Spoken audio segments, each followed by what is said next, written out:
The Money Stop is back. He's Cole. I'm Steven. We're the Cusumano Brothers. We welcome you. You, the listeners, are the Money Stop Mafia as part of us trying to make you some bank. Presented by SpeedFreaks, kicking the tires. All our great friends. We thank you all so much for tuning in to this great production as we head to COTA and Cole, who's only a couple letters off from COTA. Before we jump into that side of things at the Echo Park Automotive Grand Prix, we got to talk about Atlanta. What a phenomenal race. I said it last week. This is, in my opinion, the pinnacle of NASCAR racing. It should be the prototype for what every other track is looking for. I think they should just repave every track on the circuit and try to make it the style of Atlanta because, just so much incredible racing, top to bottom, 50 lead changes, Christopher Bell the winner, calamity on track with Carson Kosovar, whatever you want to call him. It was just such a phenomenal race, so many takeaways, and let's jump into it. What did you think? It was a phenomenal race, flag to flag. Unfortunately, the caution flag at the end of the race wasn't the best thing in the world, but the racing itself was just phenomenal, like you said. They were like 3 wide, I feel like, the entire time. And as opposed to Daytona, where they were saving gas for a bulk of the race, it was just nonstop action, racing in such close quarters. A lot of strategy at play as well, tire management, pit stops, fuel. So I think, like you said, it's the epitome of what NASCAR racing should be. It's, a mix of drafting style track and intermediate properties. So I enjoyed the hell out of this thing. I cannot wait to get back there in the summertime where the racing should be even better in the June. So should be a fun one. I had a blast watching this one outside the finish, which, by the way, fortune favors the bold. I had a bold prediction last week in saying that Christopher Bell would have a strong race. And what do you know? He won the damn thing. So if you tuned into the Money Stop last week, you probably made some decent bank. And stay tuned this week for some good stuff from COTA. Yeah, and another one of your favorite picks, Brian Blaney, with a really resilient race, wound up finishing 4th. One of my picks, Ross Chastain, finished 8th in the race. We had, honestly, a lot of great predictions as far as the drivers we selected, but the finishing order didn't exactly fall in our favor in some regards, but got Christopher Bell. You got a lot of craziness that happened in that race, and it was just extremely, extremely entertaining. And we'll head on to COTA now. We're going to talk about our favorites. We'll give you our sleepers, our favorite values of the week. There's a lot to dive into, some loose change, a lot of developing storylines. Again, we mentioned Joe Gibbs Racing into victory lane in race number 2 after William Byron won the 500.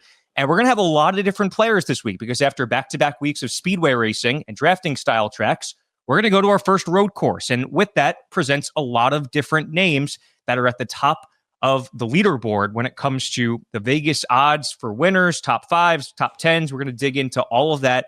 We'll know the top 5 in qualifying order soon. We're going to know the starting lineup 12:30 Eastern time on Saturday. And that's something we'll definitely take into consideration, especially for daily fantasy purposes. Before we jump into that, Cole, I want to just get an idea from you on how does NASCAR fix this, I would call it an epidemic, with what's happened with the throwing the caution or not throwing the caution on the white flag lap and ending the race like that. It's just, I know you guys talked about it a little bit on the post-race show, but I feel like a change somewhat drastically has to be made, whether it's, something different than a green white checker. I know it's been the format for so long, but if there was a different sort of code word, whether it's not, if you're not throwing a caution on the last lap, maybe you say something else like that, it would indicate you're racing to the checkered flag, but then you got to back it down immediately as if to caution after the race ends, but you're going to race to the finish line.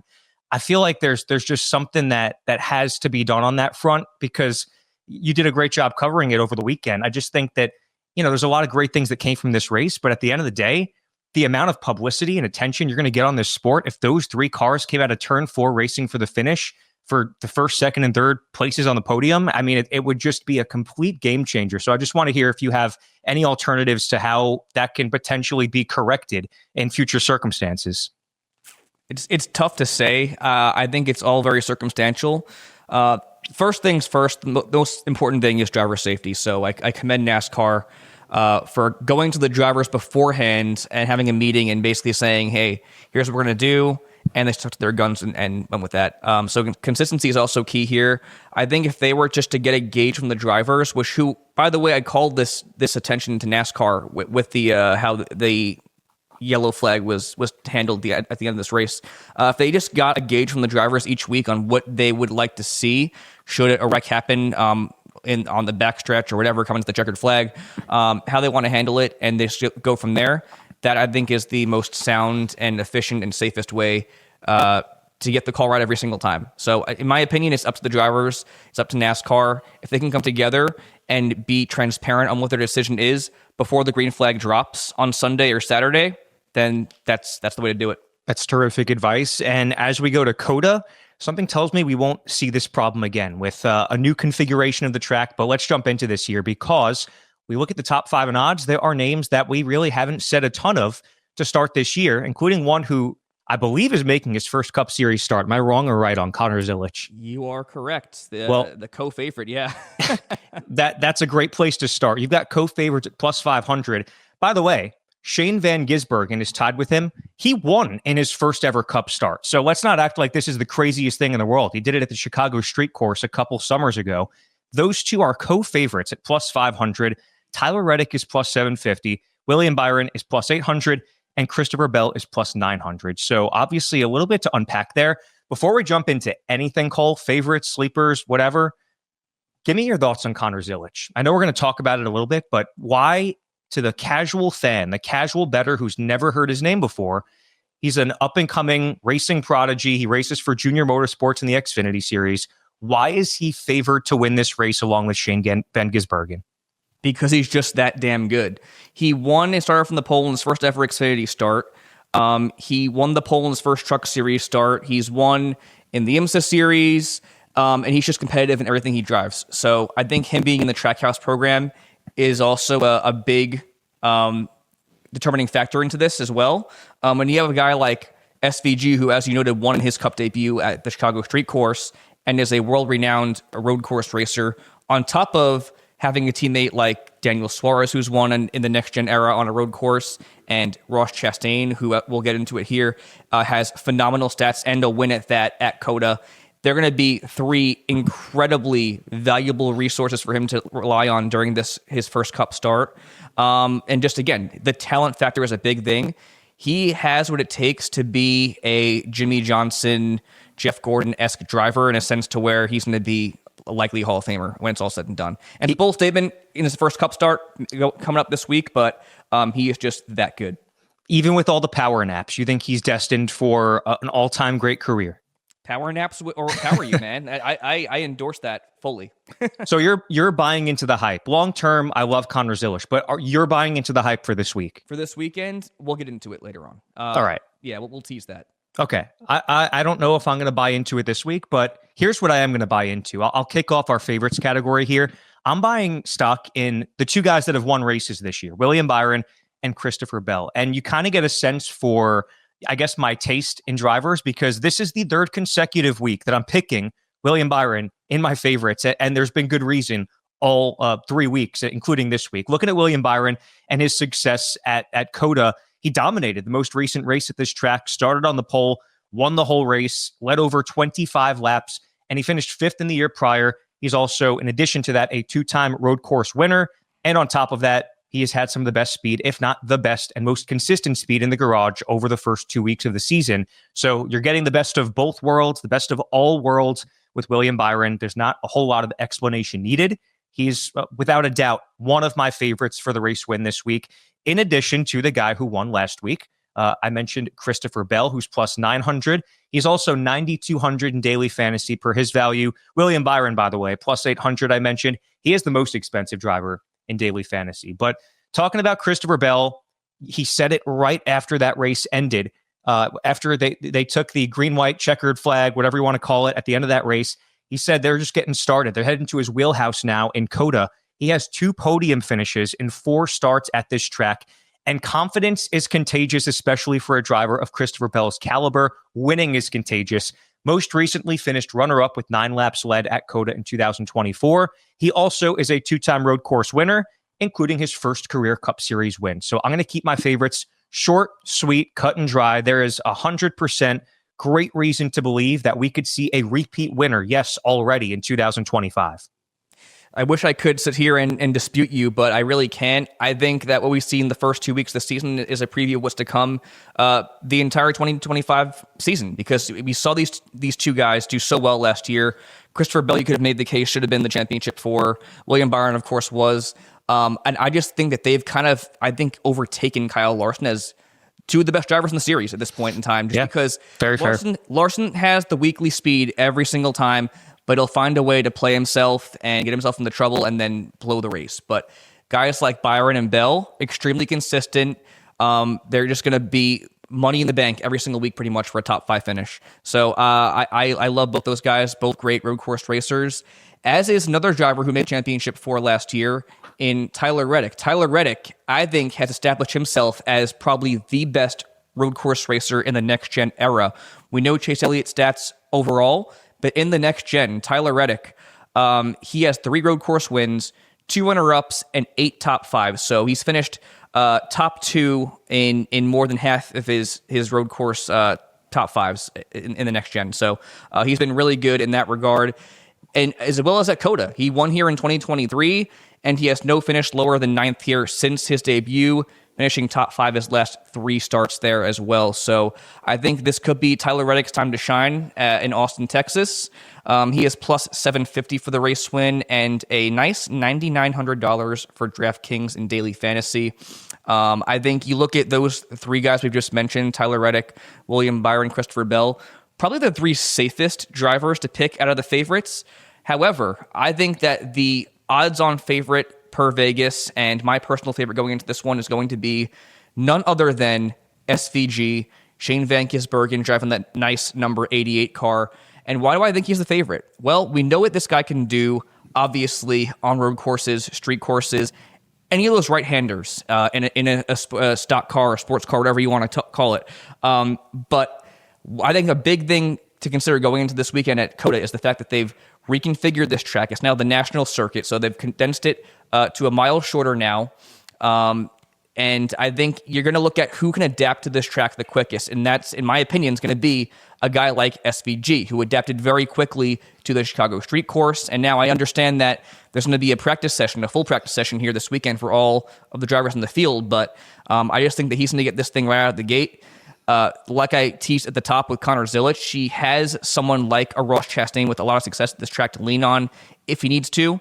Same thing with Daniel Suarez. And I think just having that meeting of the minds between these 4 Trackhouse guys is going to be so pivotal in determining a race winner. So if not SVG, I think all the Trackhouse cars have a great shot this weekend. But taking in the fact that this is going to be a race that's very dependent on who can adapt the quickest, I like SVG a lot as your winner for this weekend.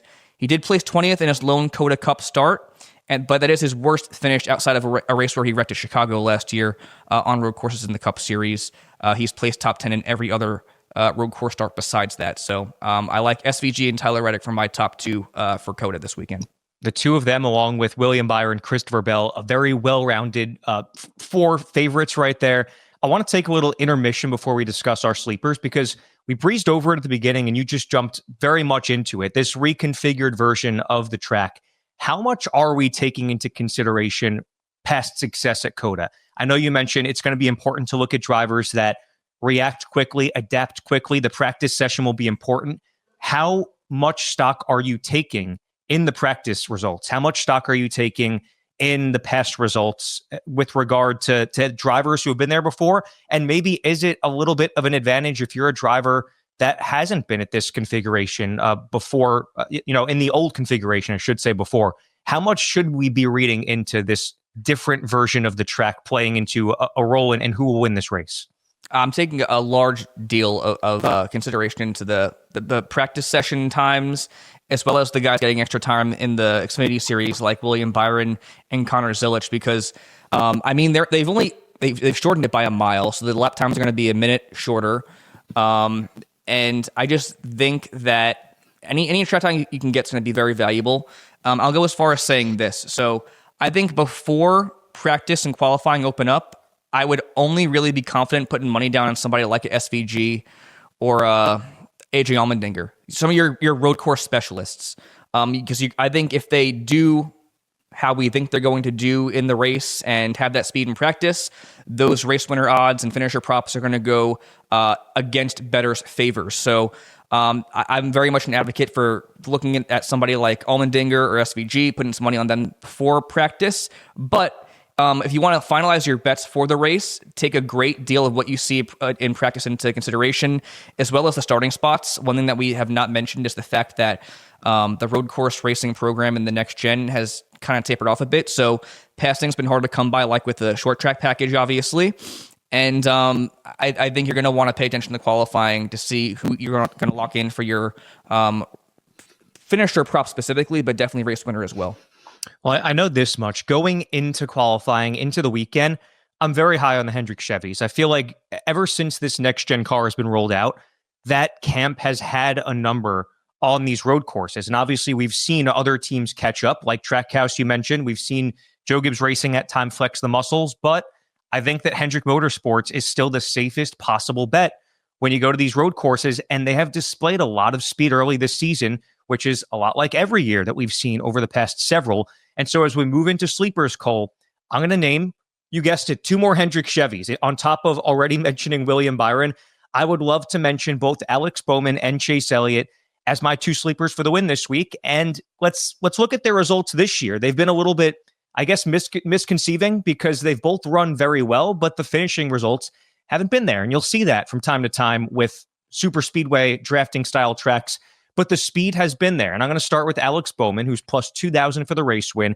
And right now he's valued at 8,300 in daily fantasy. And he was running up front both at Daytona and Atlanta. And obviously, again, didn't have the finish to show for it last week. He finished 26th after leading a lot of laps and having one of the sportier cars in the entire race last week. And I'm reading some into that. You know, you're talking about 2 completely different style tracks, but at the end of the day, speed is speed. And if you've got a really good package, if you're unloading quickly to start the season, we've seen it time and time again. The last, 5 years, Hendrick Motorsports has been the dominant team early in the season. And Alex Bowman, historically, has been extremely strong when the green flag is dropped on an early NASCAR season. And not only that, looking at his past career at COTA, again, looking at a different configuration of the track this time, but knowing what we know, he has yet to place lower than 8th since his first start at the Circuit of the Americas. And since his first start, he has 3 finishes of 4th or better, including 1 runner-up. So Alex Bowman feels like a very, very high floor pick. You don't have all the unknowns and uncertainty and wild cards of a drafting style track. I think that Alex Bowman is going to flex those muscles early on. I think he's going to open up at plus 2,000 by the odds makers. But by the time the green flag drops for this race, I think we're going to see that line move closer and closer to one that is going to not favor bettors as much, because when I'm looking at the odds at plus 2,000, he's a guy I'm certainly looking at a value before the cars even hit the track. And I think you can probably say the same for Chase Elliott because he's plus 1,200 for the race win. I think that he's a little bit closer to those top 5 in odds, but Chase Elliott, very similar deal. He ran very well those first couple of weeks, didn't have the finishes to show for it. Had a very resilient performance, though, at Atlanta. Salvaged a 20th place finish after running into the wall and spinning in the 3rd stage of the race, which, again, very resilient effort. Very similar to the 15th place finish at Daytona. So quietly, they put together a couple of very solid, complete races, albeit no top 10s yet, but they've had speed and they have had the ability to piece an entire race together. And that's something they're going to have to do. And there was a point in time where Chase Elliott was the road course ringer. But as you've seen, other drivers, other teams have caught up. There have been other players. Tyler Reddick has come into his own ever since that year where Chase Elliott won what seemed like every road course event. And we've seen other teams catch up too with again, Trackhouse Racing, SVG. But Chase Elliott, let's not forget, did win the first race at COTA. Last year, finished 4th and finished 16th. So I think you're looking at sure bets this week. Like, again, last couple of weeks, they're wild cards. They're drafting style tracks. There's going to be things out of your control that are just not going to go your way. If you're trying to minimize risk and maximize profit, I'm looking at the Hendrick Chevys, and I'm looking at those 2 sleepers for the win, Alex Bowman and Chase Elliott. I definitely agree with you on Alex Bowman. I think, like Eric Jones we mentioned in the past, the tracks that Alex Bowman is good at, he's really good at. So Regardless of the reconfiguration, I think that he's going to have a strong run in this race. And as for Chase Elliott and you doubling down on him back-to-back weeks, I might have to defer here just a little bit, just because we all know what he can do on a road course. His resume speaks for itself. However, he has not won in the next gen on this discipline. And I think that's a pretty telling thing, especially given the way these cars drive so differently now and whatnot.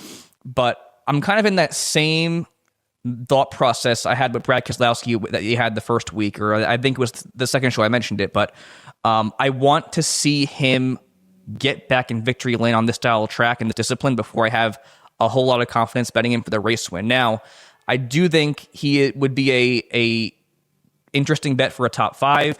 Definitely should be a borderline lock for a top 10. But again, I just don't have as much confidence in Chase Elliott as I do a William Byron or an Alex Bowman for this weekend especially, or on the road courses going forward, honestly. And now for my 2 sleepers, I'm going to keep it in the Chevy camp here. And the first guy I'm going to mention is going to be SVG's teammate Ross Chastain. And I alluded to his stats earlier in the show. I'm going to ride that Ross Chastain train of momentum into this weekend. He had a 8th finish, 25 laps led at Atlanta last week. And this is arguably his best track on the circuit. The site of his infamous first ever win in the Cup Series, where he moved Alex Bowman and AJ Allmendinger out of the way, coining the term Chastaining people. But he's finished top 10 in all 4 COTA starts, including 2 fourth-place finishes and a win, with a lowest finish of 7th coming in this race last year. He's led 45 laps between all 3 starts, including 10 in 2024. And like I teased with the Zilisch analysis, I think I expect his road course racing program to only improve this year, having SVG as a teammate and as a resource for this weekend, in addition to Connor Zilisch running the Xfinity Series race, which, oh, by the way, Ross Chastain is also running this weekend. So getting extra track time, having the prior success, regardless of the reconfiguration at this track, I think makes Ross Chastain a very viable candidate as a sleeper for this win on Sunday. Now, do you think that, before you jump into your next sleeper, do you think that the drivers that are running in the Xfinity Series this week are guys we should be looking at? Is that, we mentioned it a lot the past couple of years, when you're running at a new track, how valuable is it to see someone like that and a few of these guys running in the Xfinity race?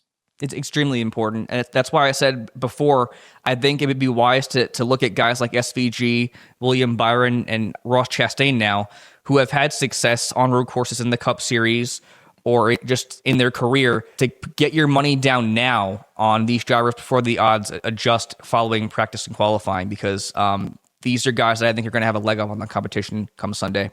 Sure. So with that in mind, I think the other guy that we have to mention in that same vein is AJ Allmendinger, like I mentioned before. He is plus 1,400 for the race win. It's, by the way, tied with Ross Chastain for race winner odds. Did not mention that. Ross Chastain is also $8,600 for DFS. Really good value. AJ Allmendinger, just a little bit more expensive in DFS, $8,900. He finished 5th in his first race at COTA, and his best finish since was 6th last year. However, that's with a big asterisk next to his finish in the 2022 race, where Ross Chastain moved him out of the way for the win. So he's also a 2-time COTA winner in the Xfinity Series. He's a multi-time winner in the Cup Series on these style tracks, and once in the next gen. So it just makes all the sense in the world to go with AJ Allmendinger as a really safe bet for a top 5 and even a potentially race-winning day here at COTA come Sunday.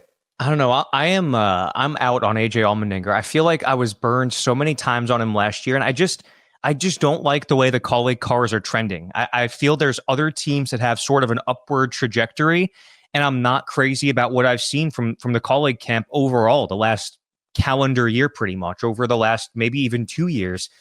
Just not ever since we saw Daniel Hemrick win the championship in the Xfinity Series a couple of years ago. I'm just not crazy about where I've seen colleague racing trending over the last couple of years. And that includes right now. I just think there's better options than AJ Allmendinger. But as we look at those better options, I think that I'm looking at value picks this week from some of the smaller teams that are trending up considerably. And that includes Spire Motorsports and Front Row Motorsports. 2 drivers at those 2 stables, I think more than 2 really, but at least the 2 I'm going to mention, are trending in the right direction. First of all, the speed out of the Spire camp has been inspiring, and Michael McDowell has been a huge part of that. He's actually, I read this on Twitter. I can't recall who posted it. He's the only driver that has started both Daytona and Atlanta that has not been involved in a single on-track incident, which is crazy. That's just pure luck at that point. But the speed has been there. We saw Carson Hocevar finish second last week, obviously. But Michael McDowell at plus 4,000 for the race win is something I'm definitely keeping my eye on, especially at $7,500 in daily fantasy. Rallied for a great 16th place finish at Atlanta. There is a lot of momentum and positivity because of how well the first two races have gone for Spire Motorsports and for him individually. And he's always been a guy that we look at when we go to not just the super speedways, but the road courses. He's got 3 top 5s at the road courses, including a runner-up finish, 9 top 10s out of 23 total road course races, and he is a 6-time road course winner between the Xfinity and Truck Series. So Michael McDowell has, again, best of both worlds. He's having great success this year. The win at Indy he has at the road courses, 4 top 5s, 13 top 10s, and he had a top 10 in his first start at COTA, 13th and 12th after that, respectively. So he had a power steering issue in the most recent start, Michael McDowell, but he has had a high floor even in spite of that. So you think of him when we go to the road courses. I want to stop for a second. I was rattling off a few Austin Cindric statistics previously, but the last 2 I mentioned were about Michael McDowell. You have my word on that. So apologies for getting a little mixed up there. But Michael McDowell, great speed in general, great luck early this season, and also just great on the road courses. I love where the Spire camp is at, and I love where Todd Gilliland is at. It feels like he has been a legitimate contender for the race wins the last 2 weeks, and I really like him as a dark horse for the playoffs as well, because, I mean, there was a point in time where he looked like one of the strongest cars the last couple of weeks at Daytona and Atlanta. He's valued at $6,600 in daily fantasy, and he is a winner at COTA in the Truck Series. Finished 10th at COTA in the Cup Series 2 years ago, and his career best finish in the Cup Series came on a road course. So Todd Gilliland is a guy that's gaining a lot of steam, a lot of momentum entering this year in the Cup Series, and a lot of that comes with the speed we're seeing out of that team in that car. He's got 4 of his 10 top 10s in the Cup Series that have come at road courses. So as you're looking at someone like AJ Allmendinger that I'm not necessarily thinking is trending in the right direction, I'm looking at those 2 guys as very good values, Todd Gilliland and Michael McDowell. And now that I've eaten a little bit of the stats there on your value pick, Austin Cindric, why don't you take it away on him? Yeah, thanks a lot, Stunad. Appreciate that. I agree with you, first of all. I like Todd and McDowell a lot this weekend. Michael McDowell, I feel like, is in that same conversation with the SVGs and Allmendingers. For me personally, as far as drivers that you can kind of trust and bet with confidence before the on-track stuff. But I also think that it's very important to note their DFS values. $7,500 for Michael McDowell, $6,600 for Todd Gilliland. I'm going to jump ahead here really quickly. For when we do our recommended daily fantasy lineup, you're going to have some confidence in one or both those guys if you want to fit like an SVG or a William Byron or a Tyler Reddick into your lineup. So hopefully you appreciate those stats like we do, because we feel good about them going into COTA for sure. For my 2 value picks, they're 2 drivers that are more on the higher end side of daily fantasy value, but they're also guys that have a really good shot to make some noise here this weekend once again. The first being the fastest driver in 2025, in my opinion, in Austin Cindric, who is plus $3,500 for the race win and $8,000 in daily fantasy. He has the most stage points of any driver in the Cup Series at this point in time through 2 races, and that speaks a lot to his super speedway success in the Cup Series. But going to a road course, we have seen a lot of prowess from him on these style tracks in his career, not only in Cup, but also in the Xfinity Series as well. In the Cup Series, 3 top 5s and 1 runner-up. 9 of his 23 top 10s have come on road courses in the Cup Series. That's nearly 40% of his top 10s in Cup have come on road courses at that. So really encouraging numbers there. You mentioned it during your Todd Gilliland analysis or Michael McDowell analysis. He has 6 combined road course wins between trucks and Xfinity. That's really encouraging as well. And then you look at his COTA stats. He has 2 top 10s with laps led in 3 of 4 starts, with an 18th place finish coming last year, a best finish of 6th and lowest finish of 25th. So that 18th place finish he got last year is around average, what I would say, about where you would maybe low end him expect to finish.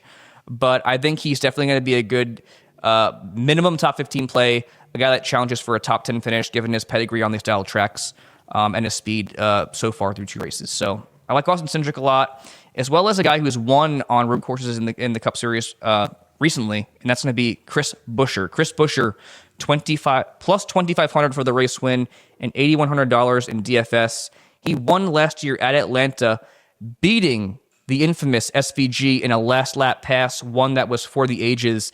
And that just goes to show you that a guy like SVG, who is, I feel like, deemed immortal at times, is very much beatable. And it came at the hand of somebody like Chris Buescher, who I think, on par with Tyler Reddick and William Byron, has asserted himself as one of the best and most consistent drivers on these style tracks in the next-gen era.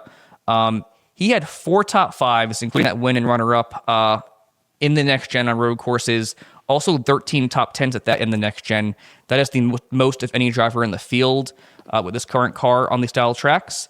He's also riding back-to-back 8th-place finishes at COTA with a 12.5 average. So again, a guy you expect to finish at least top 15, but that's going to challenge for a top 10 at a minimum, I feel like, at COTA this weekend.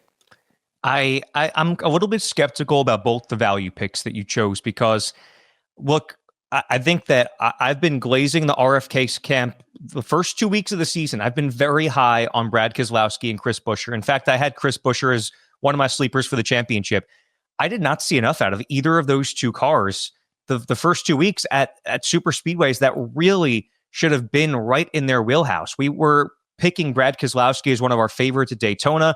He was definitely on our radar last week. The same for Chris Buescher. And I didn't see nearly enough out of either of those guys to think that, in this case, Chris Buescher is going to have the speed to contend at COTA this week. I just, again, putting a lot of pennies into the basket of what we've seen so far this year. I have not seen enough at all from the RFK cars, and I'm going to stop glazing them right now. Austin Cindric, a little still on the skeptical side, but not quite as much. I think, obviously, we've seen the speed. Like you said, great points on the fact that he has accrued the most stage points. But this is a wait and see moment for me. We know Austin Cindric can do it on the drafting tracks. We know he is, at this point, he has established himself as the top 3, top 5 driver in the sport in that regard. Let's see him do it at these other tracks. We said it going into the season, going into Daytona. This is an important season for Austin Cindric, and it starts now. No one was doubting him, really, at the drafting tracks. Now we need to see it at the road courses. Like, as you said, he's had such great success at the lower levels in the Xfinity and Truck Series. Let's see it now. I'm in wait-and-see mode on Austin Cindric, and I am very much so staying off the Roush Findlay Keselowski cars at this point until we see something, and maybe it will be this week. But I'm staying off those 2 right now, and I firmly like my 2 value picks of Todd Gilliland and Michael McDowell better. But the good news is that's why there's 2 of us. We just named a dozen drivers, and we're going to try and narrow this down to 6, 1 per tier. And I'm going to go with Christopher Bell as my favorite out of the favorites category. I'll take Alex Bowman as my favorite out of the sleepers category, and I'll go with Michael McDowell as my best value of the week. No arguments there. I'm going to go with the Trackhouse tandem for my favorite and sleeper with SVG and Ross Chastain, and I'm going to go with my confidence in Chris Buescher from the RFK stable as my value pick for this weekend. Well, there's a lot of other ways to make money that we haven't discussed the last 2 weeks, because the way you bet at Daytona or Atlanta is very different from the way you're going to bet at a road course. And sure, there's the unknown of this slightly new configuration of the track, but we were very, very profitable on the road courses last year. And a big reason why is because of big money bets. These are our favorite prop bets of the week, or you can feel a lot more comfortable throwing 3 or 4 units on a top 5 or a top 10 bet, as opposed to a winner bet, which is a lot more risky in some regards. So without further ado on that side, Cole, what are your favorite big money bets this week? All right, I'm going to make this pretty short and sweet. So for the big money bets this weekend, we like to get these out before the on-track action. And as I said numerous times, I think the only drivers that I would feel comfortable betting on significantly for that on-track action are going to be guys like SVG, AJ Allmendinger, William Byron, Tyler Reddick. So with that in mind, I like the top 10 prop for Michael McDowell at plus 135, AJ Allmendinger top 5 plus 190, William Byron top 5 plus 110, and Tyler Reddick top 5 plus 105. So just barely above even payout for Tyler Reddick and William Byron. But again, I think in the case of Byron, the Xfinity track time is going to be very important. Him and Reddick are two of the best on these style tracks in the next gen. And given Michael McDowell and AJ Allmendinger's ability to adapt to these right-handed turns in the Cup Series has me feeling more confident in them going into this weekend. I will absolutely double down on all four of those. And now, as we move past big money bets, over-under finishes. We've got some pretty interesting options of, is this driver going to finish better or worse than, say, 9.5 in the case of an AJ Allmendinger? I might take the under on that, but what do you say, Cole? What are your favorite over-under / better or worse bets this week, which are found on Grid Rival? Yeah, going into this weekend, I only went with, again, drivers I feel good about before the on-track stuff. So SVG, better than 4.5, so fourth or better. Ross Chastain and AJ Allmendinger, both better than 9.5, so a top 9 finish for both of those drivers, respectively. But this is one where Grid Rival has it up there. You could actually wait until practice and qualifying, and those won't adjust at all. So it'll be that set number in the case of SVG, 4.5, Chastain and Allmendinger, 9.5. So after you see how it plays out in practice and qualifying, if you want to go in there and adjust and make your best bets and predictions, that's my advocate. But going into it, I would say SVG, Chastain, and Allmendinger and their better props. Now, how about head-to-head driver match bets? Again, these are bets that we haven't discussed a lot the last couple of weeks with the nature of super speedway racing, but there are a few pretty solid options. And if you go on Grid Rival, which is an app that has a lot of dynamic ways of betting on motorsports, not just NASCAR, they have almost like spreads. So you can have, for an example, you could have Ross Chastain plus 2.5 spots within Kyle Larson. So he could finish 2 spots behind Kyle Larson, and you could win that bet. So with money to be made on that front, what were a few of the Grid Rival bets in that regard, over-under bets, the head-to-head rather, that you liked after the over-under bets? I did like that Chastain within 2.5 of Kyle Larson, only because I know Larson adapts well to anything, obviously, and he has had success in the road courses in the Cup Series, but that positional buffers what does it for me. I think just given Ross's stats at COTA, regardless of the reconfiguration, and the fact that he's going to be up there with, SVG, Daniel Suarez, Connor Zilisch, and be able to pick their brains a little bit. I think that's a good one for me, in my opinion, Chastain over Kyle Larson. I like McDowell straight up over Daniel Suarez. I know Suarez is a winner at Sonoma in the next gen. However, I do not like what I was seeing from that team at all so far through 2 weeks, and the confidence just doesn't seem there for me, which is a big deal in racing. And finally, I like AJ Allmendinger within 2.5 positions of Chase Elliott. You mentioned your confidence in the number 9 car this weekend. I want to see it to believe it at this point in the next gen. I think Allmendinger has stood the test of time, regardless of what he's driving, what iteration of the stock car is racing at that point in time. And he has had the success at COTA. So I like him a lot within 2.5 positions over Chase Elliott. I feel like we should make a brotherly bet on that one. I feel like I'm in on Chase Elliott to finish 3 spots ahead of AJ Allmendinger. I don't know what that bet will be. Stay tuned. We'll think about that. We'll let that sit. Go to our social media at @the_money_stop. This will be in the works. We're going to figure out a bet. Maybe I'll wear, a Jets jersey next time we're on here as a Giant fan. We'll figure something out. We will figure something out. I'm not going to wear a Cowboys jersey, though. That I'll tell you right now. As we move past that, there's some loose change to cover because we have discussed 15, 16 drivers right now, and one we have not discussed very much is Connor Zilisch. We've breezed over it. There's a lot of expectations with Connor Zilisch in general in his career, but especially in this first Cup start. And Max on Twitter wants to know as well, despite the really favorable odds, do we think Connor Zilisch has a decent shot at Sunday, or is the hype being overplayed? What says Cole Cusumano? I think we did a good job touching on it throughout the show. I don't want to say no outright because we've seen what this kid could do. in anything he drives. However, I do think that is definitely a trap bet being made by the oddsmakers in Vegas. For him to be co-favorites with SVG in his Cup debut is just mind-blowing to me. I'm not touching that. I definitely wouldn't advocate for it. That's just throwing away your money at that point. And again, he could maybe look like a complete jackass come the end of the race on Sunday, but I will happily take the loss in that one if that's the case. I will say, though, again, I'm taking stock into the additional track time. I'm taking stock into the fact that he has SVG and Ross Chastain and Daniel Suarez to lean on. So I am intrigued by his finisher props. For a top 5, he's minus 140, which I don't feel great about payout-wise. Minus 500 for a top 10. So, I mean, top 3 is plus 140, so that's above even payout. But I would be more inclined to go with a top 5 bet on the high end for Connor Zilisch this weekend.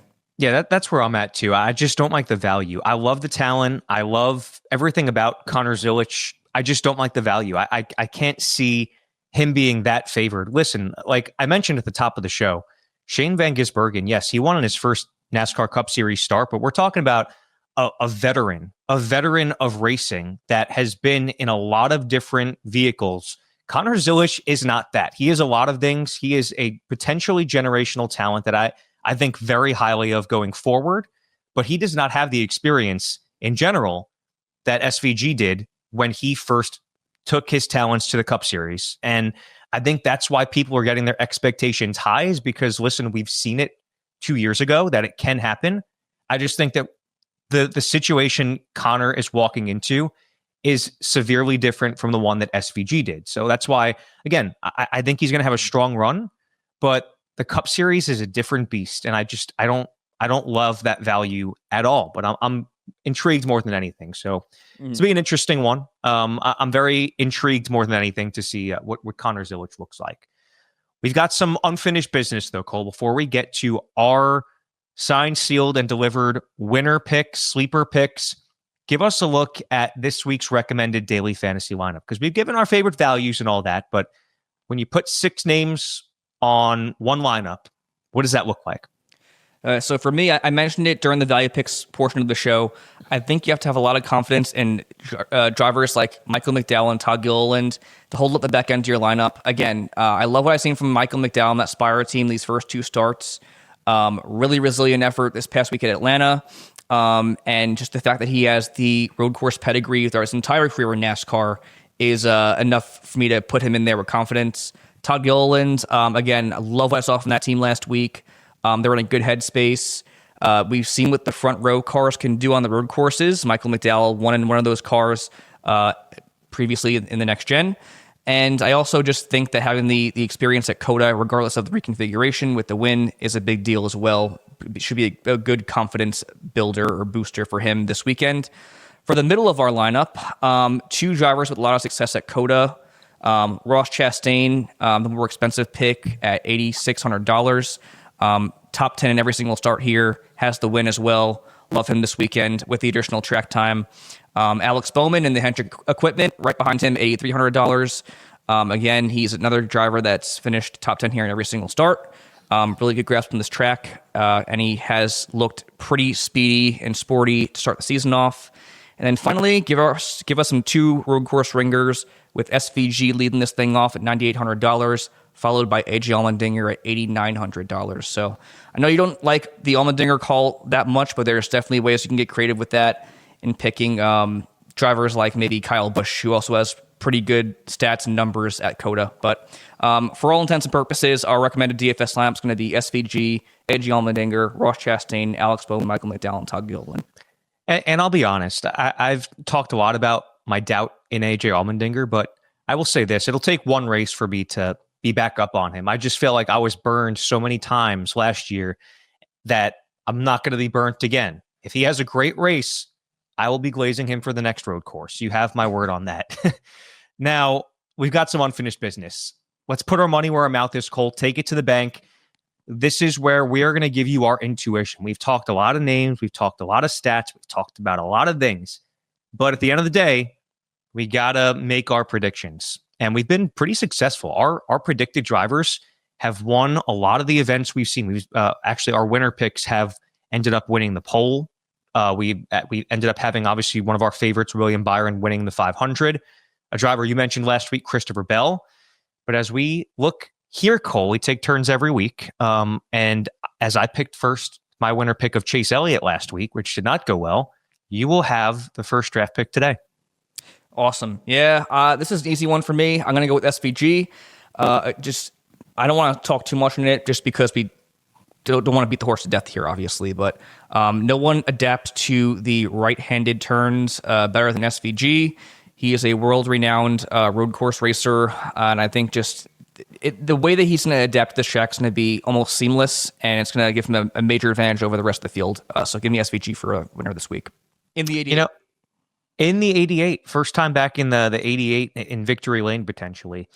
So for me, there's two drivers I'm on the fence between, and I'm going to choose one that we just haven't talked enough about. He was one of your favorites, and he is, in my opinion, near automatic when we go to the road courses, and that's Tyler Reddick. I just think looking at what he did in the Daytona 500, there were a lot of storylines that came from that race. Nobody really even talked about the fact he almost became a Daytona 500 champion, and we've just seen such great speed. We saw great speed from Riley Herbst in the 2311 camp. We've seen great speed at times from Ty Gibbs and Bubba Wallace, especially last week. I just really like Tyler Reddick coming out of nowhere to win this race and when I say out of nowhere, I just mean because going into this week, there hasn't been a lot of discussion about him, but you said everything that needs to be said. I think that going to a road course, how could you not be on Tyler Reddick? The other driver I was on the fence between was Christopher Bell, but just for the sake of me wanting to see three different winners in three races, I'm going to go with Tyler Reddick. And for my sleeper, I'm going to go with Todd Gilliland. I just have a lot of confidence in where that team overall is at, and I believe in the driver. I think that, again, we're going to want to see some really big things out of Todd Gilliland this year. He's not the flashiest name sometimes, but I think he's really starting to make a name for himself. And I think that this is slowly going to become a breakout season for him. And I think it is going to continue with a strong run at COTA. I hope, man. Great guy. Love Todd here on the show. And full transparency, he was going to be my value pick, actually. And that's saying a lot because there's guys like Daniel Suarez, Ryan Blaney, Joey Logano, Denny Hamlin up for grabs here per BetMGM in the race winner odds. But for me, I'm going to go with Austin Cindric. I just love what I've seen from this two camp to start the year off. Mentioned it at the top. He's got the most stage points in the series. Speed's been there, and he's just a really, really good road course racer with multiple wins in the developmental ranks and a runner-up in the Cup Series. Also has a couple top 10s at COTA, has laps led there in 3 or 4 starts. So playing off the momentum factor and a guy who needs a good finish after nothing to show for it the first 2 weeks, give me Austin Cindric. Big time stuff. I'm very excited for this race. As much as we talked about how great Atlanta is, COTA is so fun. And I love the way that this package and these cars race on road courses. I'm very excited for it. This is going to be the Echo Park Automotive Grand Prix, and it'll be Sunday, 3:35 Eastern Time on Fox. Final thoughts, Cole? Really pumped for this new reconfiguration. I think it should be a lot of chaos. I think we're going to coin chaos at COTA as a hashtag here at SpeedFreaks in the Lucas Oil studio. So that left or the turn 6 is going to be no joke. I'm predicting a parking lot for a majority of that race. Hopefully things work out well in NASCAR's favor because we don't want any more controversial calls and whatnot. But should be a fun one. COTA, like you said, it's a really fun track. Be a first road course race of the year, and should be a fun one. We shall see. Well, we're going to drop the jack as any good money stop does. You can't end any pit stop, let alone a money stop, without dropping the jack, unless it's a splash and go. But we're going to drop the jack on this episode, season 5, episode number 3 of the Money Stop. For all of us here at Speed Freaks, kicking the tires, he's Cole. I'm Steven, Money Stop Mafia. Thank you so much. If you have other questions, get at us on social media at @_Money Stop. And if you're watching with us visually, you can see our handles. Let us know. This episode will drop obviously Friday, but we are always available to answer any questions you have. And we're here for you. We wanna make this as profitable of a 2025 season as possible for all of us that are tuning in. So thank you all so much. We really appreciate it. Let us know if you have any other thoughts, and we will see you next week after COTA.